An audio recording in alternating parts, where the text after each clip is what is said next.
Hey everybody, this is Tracy here for another edition of A View from Tracy's Point, and we are here to recap Real Housewives of Atlanta Season 10, Episode 1, which was titled Shades of Cynthia.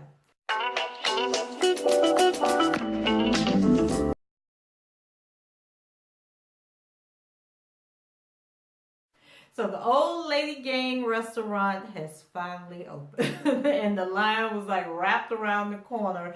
And although I didn't see anybody inside with any food, especially when they were on that back patio and all those people were sitting out there, I was like, no decorations, no salt and pepper, no silverware, no nothing on the table. Just a whole bunch of people sitting out there looking like they were props. But my friend Tasha moved to Atlanta, I think it was in April, and she says that the food is the bomb. She's eating there. I think the girl eats there at least once a week because she's always posting pictures of her at the old lady gang restaurant, and she's taking pictures with Candy, with Todd. I think there was a picture with her and Carmen, maybe Don Juan. So they are very engaging and very friendly at the restaurant. I guess they're doing that, to draw people in. And Candy even mentioned that in one of her confessionals. And so we'll definitely give it a try the next time I'm in Atlanta. I promise I will. And I'll come back and give you guys a recap. But I'm telling you now, if there's a line around the corner, I won't be going in, because one thing I don't do is wait in lines. Only at Disney World with my daughter Jasmine will I wait in line. Other than that, I can't help you. So I kind of felt like Candy was being a little arrogant and really feeling herself in this episode. I don't know. It's like she puts herself on the pedestal, but if you can't pat your own self on the back, who can? So Candy thinks her being at the restaurant, a lot to greet the customers is helping with drawing the crowds. And she brought up how busy she is now that Escape is reuniting, and feels that all of her success in light of the drama with Phaedra and Porsha is a good thing. And I think it's a great thing also. So she worries about balancing her career and motherhood because most of her free time is spent at the OLG restaurant, which I don't understand why, because I thought that was Todd's baby. So Todd should be handling everything, freeing Candy up to do some other things. So then we move over to Cynthia, as Cynthia reminded me of myself out there trying to blow them leaves off the deck, because she is probably hella miserable right now, because I don't even use my bike deck at all because of all the leaves from my neighbor's trees falling in my yard. So by the time you clean the deck off, clean the furniture off, get the bird crap off, it's just too much, and you don't really get to enjoy the outdoor life that you love so much when you got your house. And so Nene comes by to chat up and, chat with Cynthia and catch up. And we learned that Cynthia is planning her 50th birthday party, even though her 50th birthday had occurred months earlier. But, they always got to have some kind of party going on. So I guess a 50th birthday party 4 months after the fact is okay. And then Cynthia lets us know she's celebrating all year, so it don't really make a difference. So for the theme of her party, she wants people to come dressed up as some of her iconic looks or photo shoots that she's done in the past. And so they discuss Kenya's new marriage, and Nene makes it clear that she is very skeptical, like the rest of us, as to whether or not Kenya is really married.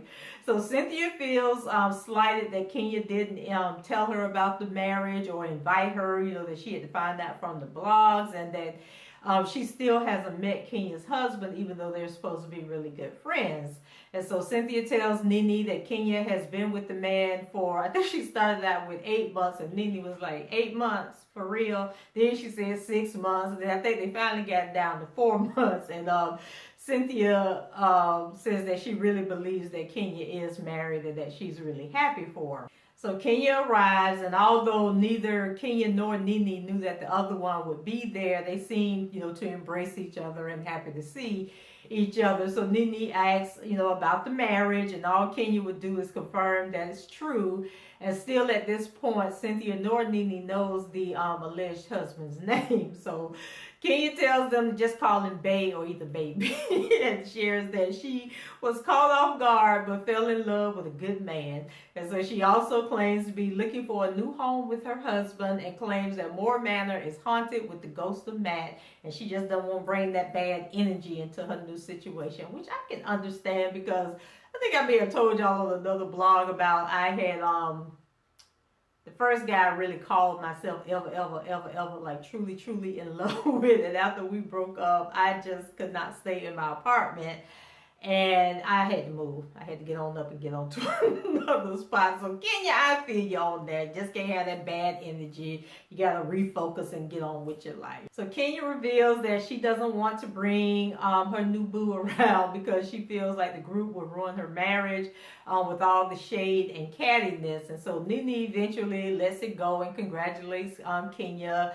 And in her confessional, though, Nene says that it's weird to see Cynthia gush all over a wedding she wasn't even invited to.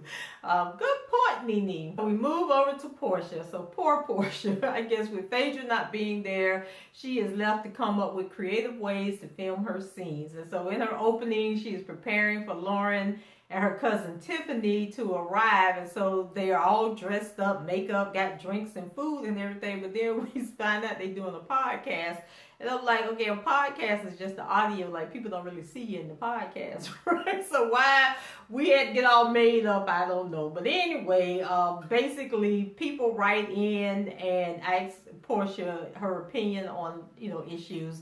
And Porsha lets loose and gives her raw opinions and advice to the listeners. And I think that's a cute little concept. I don't know if I want to take advice from Porsha on relationships, but I thought it was a cute little idea. Hell, everybody else doing it, so why not be a part of it and use your notoriety to make you some extra coins, girl. So after everything that happened with Phaedra, Porsha is slowing down on her new friendships and prefers to just have her bestie be her sister Lauren. So she tells Tiffany and Lauren that she got a text from Phaedra and reads the brief exchange, and she still feels like Phaedra used her to get even with Candy, and she's not sure that they can ever be that close again. And she also hasn't seen Candy since the reunion, but she's willing to give Candy time until she's ready to talk about things so she can apologize. So the three of them, they toast to no new friendships. And do you all think that Phaedra and Porsha are no longer friends for real, or do you think that they are friends behind the scenes? Because I called an episode of Dish Nation when, remember Phaedra came out with them pictures about a month ago saying that she had signed with Wilhelmina modeling agency, and then people took it and ran that she wanted to somehow be a supermodel or something now. But they were talking about Phaedra's modeling pics, and Porsha, she was very complimentary of Phaedra. Like, she didn't say anything mean-spirited or nasty or roll her eyes or anything. So that kind of made me feel like they're still friends behind the scene.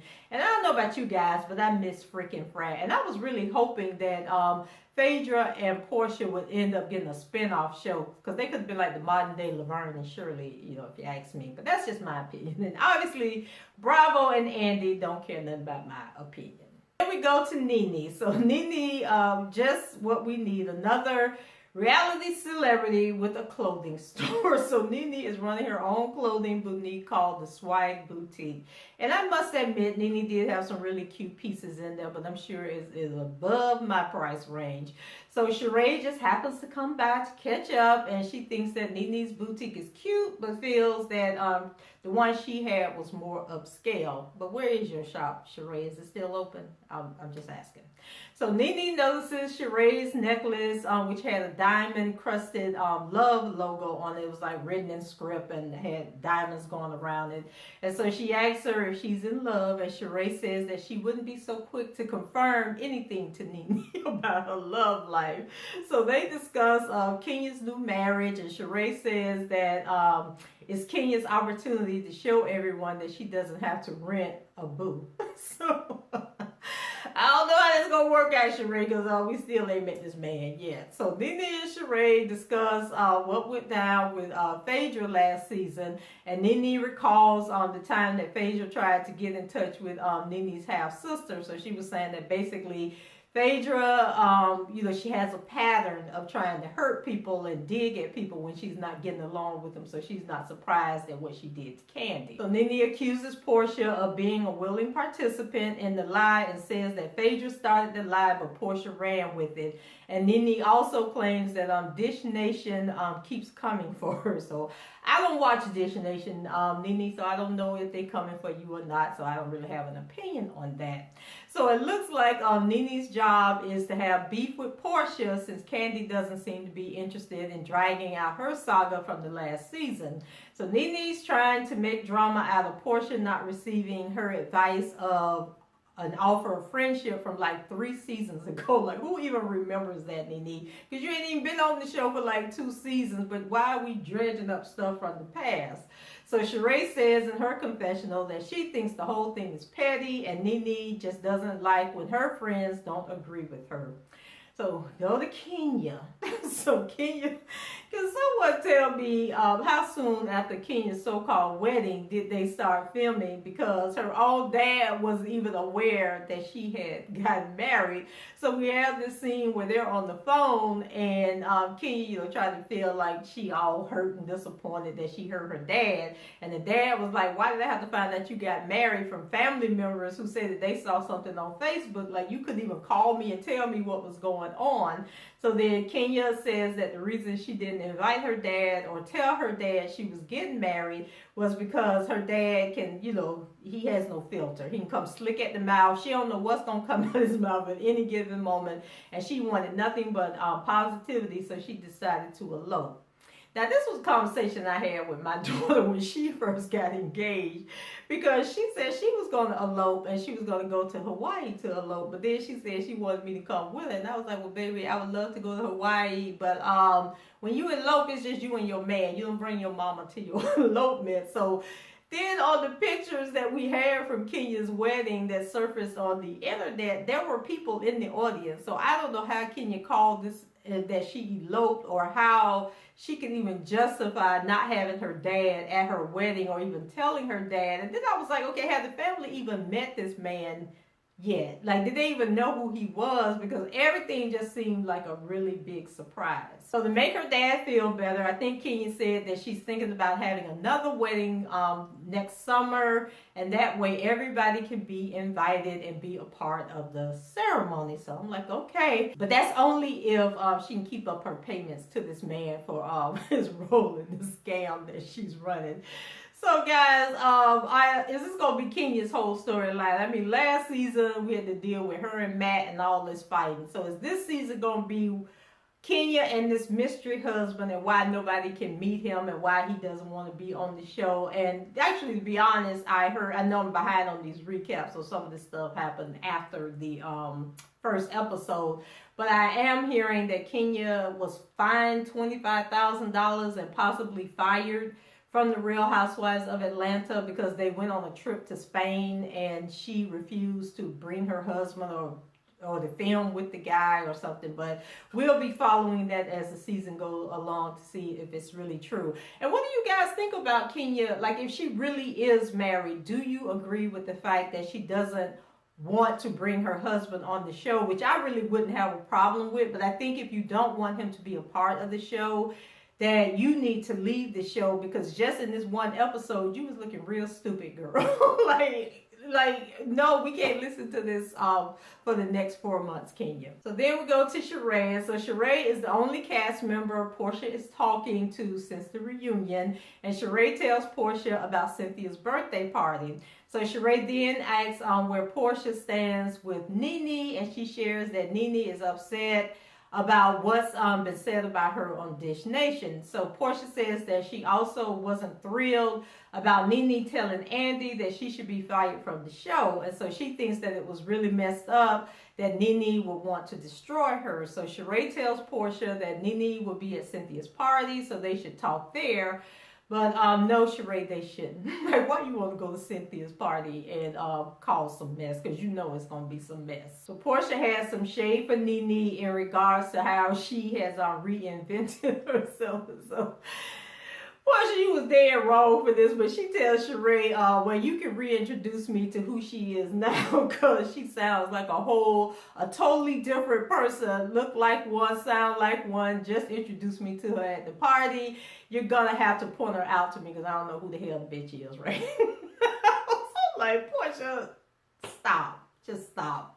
So it's the night of Cynthia's 50 cents party, which I thought was a cute little name. And her and Noelle are talking. And so she calls Peter to confirm if he's still coming, but he lets her know that he can't make it. He tied up. So Noelle pretty much lets her know that it's time to move on. Stop worrying about Peter. Stop trying to make Peter a part of your life, Cynthia. Get on down the road because Peter seems to be done got on down the road as well. So as the guests roll in, Kenya speaks to Nene and Greg, and Nene refers to her as Mrs. Daly. So Candy and Shamia, they arrive together, and I guess they are really, you know, besties now, and still using their friendship to get on Porsha's nerves. So Candy tells Kenya out, you know, calls Kenya out jokingly, you know, for not inviting her to the wedding and having to learn about it from the blogs. And still we couldn't tell Candy, still we could tell that Candy is annoyed about, you know, being left out of the loop.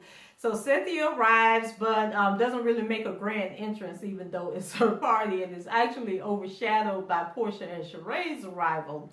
So Porsha quickly speaks to Nene and ends up hugging Candy and the other ladies. And so Candy realizes how easy it was for her to let her guard down and, you know, chides herself like, why did I do that? Why did I hug her and act friendly towards her? And so then afterwards, Cynthia has like a mini fashion show, you know, to crown the guests who wore the best Cynthia Bailey recreation. And it would have been a real nice touch if there was actually a runway and they did it like a real fashion show. But I really did like the concept and the idea of the whole party. So Candy won the title for coming as Cynthia with these huge rollers that were actually, I think they were Coca-Cola cans or something. But she had like this old 1950s, 1960s phone that she was walking around with that phone in her hand. And I was like, Lord have mercy. So Candy did have on the best outfit. I did like the fact that she won. So after the group starts chit-chatting, Candy gets annoyed and walks away because she doesn't want to be friendly with Porsha. And I'm thinking, Candy, if you have to work that hard not to be friendly with somebody, then forgive and forget, because you just causing undue stress on yourself that, like, if you got to force yourself not to like somebody, that's just bringing bad karma on you. So Porsha is one of them people that you really can't be mad at because her personality just don't allow you to be mad at her for very long. So just move on so we can move on, because we're going to be dealing with this every episode.